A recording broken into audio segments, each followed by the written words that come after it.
Hi, this is Deddy Corbuzier. A plus is useless. Sekitar 4 tahun yang lalu saya mengadakan sebuah seminar di sekolah ternama. Dan hasil seminar saya sangat amat mengguncang sekolah tersebut. Karena setelah itu banyak guru-guru dan kepala sekolah yang datang ke saya mengatakan bahwa yang saya katakan tidak layak dikatakan untuk para murid yang mendengarkan pada saat itu. Karena saya lebih pro ke murid dibandingkan ke sekolah tersebut. Tapi saya akan mengatakan ini lagi ke Anda supaya Anda bisa mendengarkan apa yang saya katakan pada saat itu walaupun dalam waktu yang singkat karena hanya dalam bentuk rekaman suara saya. Pertama, saya ingin mengatakan dulu bahwa sekolah itu penting. Oke? Jadi bukan mengatakan bahwa Anda tidak harus sekolah, jangan sampai ke sana larinya. Tapi saya ingin mengatakan bahwa walaupun sekolah itu penting, banyak hal yang salah di dalam sekolah. Terutama di Indonesia. Mengapa? Begini saja. Anda pasti tahu bahwa banyak sekali anak-anak yang jelek nilai sekolahnya atau tidak baik di sekolah, tapi besarnya bisa sukses. Sedangkan anak-anak yang sukses di sekolah, saya tidak mengatakan mereka tidak bisa sukses, tapi banyak sekali yang akhirnya kerja menjadi pegawai biasa. Kenapa hal itu bisa terjadi? Karena masa depan tidak ditentukan oleh sekolah.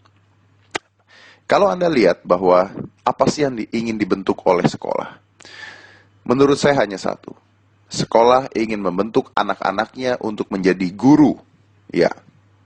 Jadi guru matematika ingin membuat anak-anaknya menjadi guru matematika. Guru sejarah ingin membuat anak-anak yang belajar menjadi guru sejarah. Begitu juga dengan guru-guru lainnya. Anehnya, kalau kita ambil seorang guru, ambil saja guru matematika. Lalu kita berikan dia tes tentang geografi, saya berani yakin bahwa guru matematika tersebut tidak bisa menguasai geografi. Atau guru kimia, kita tes seni rupa. Saya yakin guru kimia tersebut tidak bisa melakukan tes seni rupa atau nilainya jelek. Atau guru seni rupa, kita tes olahraga. Pasti dia juga tidak bisa olahraga dengan nilai baik. Lalu mengapa kalau guru-guru tersebut tidak bisa melakukan hal yang lain dengan baik, tapi murid-muridnya dipaksakan untuk mendapatkan semua nilainya baik? Aneh kan? Kalau gurunya saja hanya menguasai satu mata pelajaran, mengapa semua murid harus menguasai semua mata pelajaran? Ya, mungkin untuk dasar katanya. Tapi toh ternyata ketika sudah dewasa, sang guru pun sadar bahwa dia tidak menggunakan atau tidak memerlukan semua ilmu pelajaran yang diberikan pada saat dia kecil. Ya tidak. Karena pada dasarnya tidak ada manusia yang bisa sempurna di dalam segala hal. Begitu juga dengan murid-murid. Murid-murid tidak akan bisa menguasai semua hal secara baik.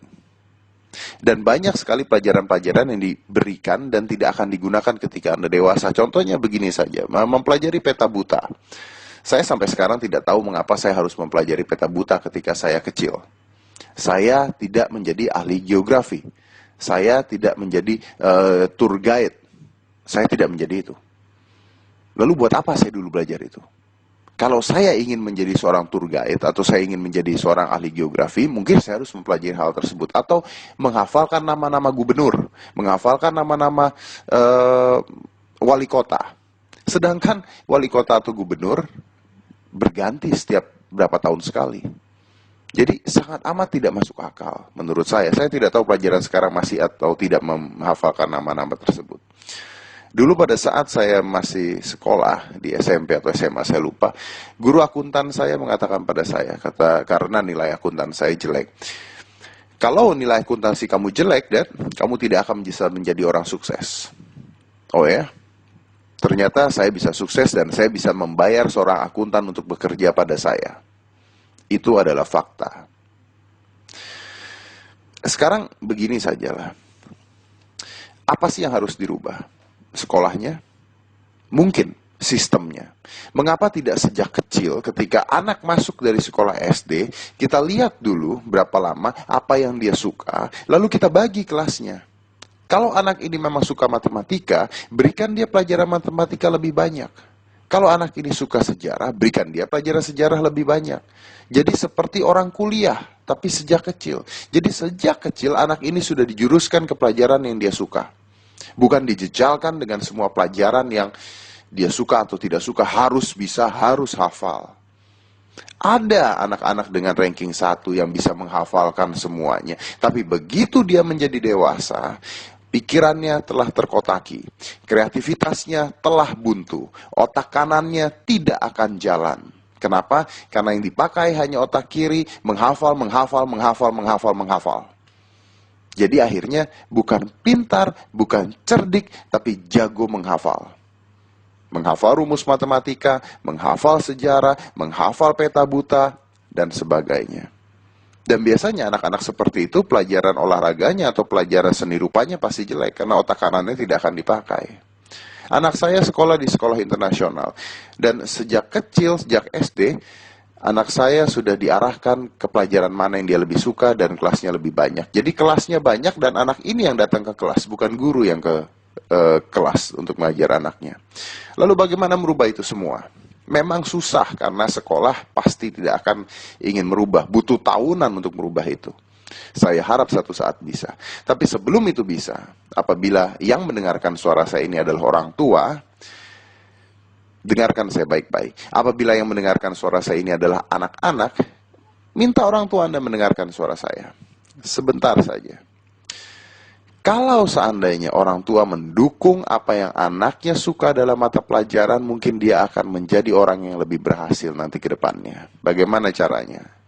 Begini, pelajaran matematika merah, pelajaran seni rupa bagus. Kenapa yang harus dilesin di rumah adalah pelajaran matematika? Kenapa memanggil guru matematika untuk memberikan les tambahan matematika? Tidak perlu kan? Kenapa tidak dilesin sesuatu yang memang anak itu suka? Kalau anak saya matematikanya jelek, seni rupanya bagus, saya akan lesin dia seni rupa. Supaya bakatnya dikembangkan sejak kecil. Bukan memaksakan hal yang memang dia tidak suka. Kalau seni rupanya jelek, sejarahnya bagus, biarkan seni rupanya jelek. Pelajaran sejarahnya dibantu oleh orang tuanya di rumah, dikembangkan. Memang ada pelajaran-pelajaran yang kalau jelek atau merah Anda tidak naik kelas. Ya, kalau pelajaran seperti itu dibantu supaya dapat nilai secukupnya. Tidak perlu 9, tidak perlu 10. Ingat, nilai pelajaran Anda tidak menentukan masa depan Anda. Nilai UAS Anda tidak menentukan masa depan Anda. Anda ranking 1 di sekolah bukan berarti Anda berhasil menjadi seorang manusia kelak ketika Anda dewasa. Sama sekali tidak berhubungan. Menurut saya. Kuncinya adalah orang tua di sini. Orang tua harus mendukung apa yang anak suka. Kalau ada pelajaran yang jelek, ada pelajaran yang baik, dukung pelajaran yang baik. Jangan memaksakan anaknya untuk mempelajari pelajaran yang jelek sampai dia bagus, sampai dia nilainya 9 atau 10. Tidak penting. Tidak perlu takut untuk mendapatkan nilai jelek. Tidak perlu takut untuk tidak naik kelas. Tidak naik kelas bukan berarti masa depan Anda hancur.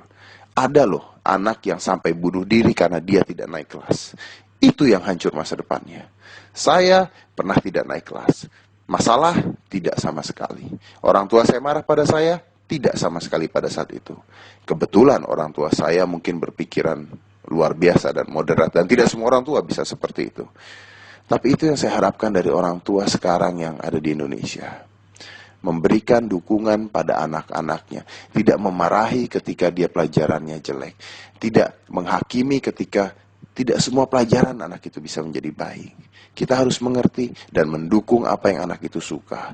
Ingat sekali lagi bahwa masa depan anak tidak tergantung dari pintar tidaknya dia di sekolah. Masa depan anak tidak tergantung dari dia naik kelas atau tidak naik kelas. Masa depan Anda juga tidak tergantung dari nilai rapot Anda. Masa depan Anda sebenarnya tergantung dari cara Anda bersosialisasi dan menambah pengetahuan setiap harinya yang bisa didapat dari mana-mana, dari internet, dari buku, dari majalah, dari cerita, dari pengalaman orang yang Anda suka. Saya punya teman yang kecilnya pelajarannya jelek karena dia suka main game, dan sekarang dia memiliki sebuah toko game terbesar di Indonesia. Kaya raya. Masa depan Anda tidak tergantung dari nilai sekolah Anda. Masa depan Anda ada di tangan Anda. Jangan takut untuk mendapatkan merah di sekolah. Kadang-kadang Merah artinya sukses untuk masa depan. Saya Deddy Corbuzier.